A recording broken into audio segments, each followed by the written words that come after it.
Mimi ndo nilikuwaga kielele wa kwanza kumuinsist Dogo Pateni kwamba akazane na shule, amalizie shule. Sasa leo hii nataka Dogo aje atuonyeshe matokeo yake. Matokeo yake kwa nini hatuyaoni? Na yeye anajifanyaga, mimi ninavyomjua Pateni angekuwa amefaulu anavyopendaga masifa, lazima tu tungeona matokeo yake, kwa sababu Dogo si anapenda sifa.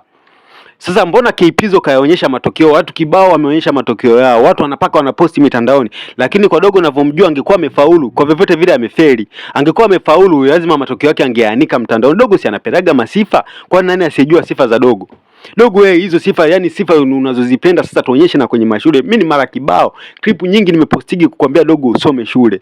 Na mbali na clip nimekuwa nikikupigia simu nikikwambia Dogo kazana shule, kazana shule.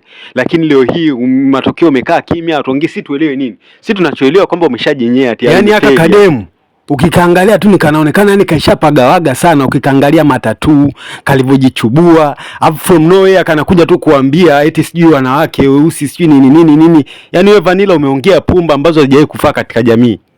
Na tena wewe ukionekana popote ni wakuchomwa hata moto.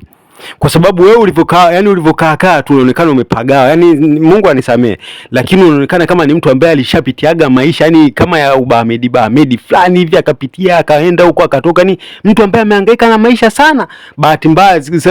Bahati nzuri akaja kuishia kwenye kamera. Ndio hapo umekuja kuwa kamsanii unanyanilia sasa hizi unaanza kuongea vitu ambavyo uvifikirii.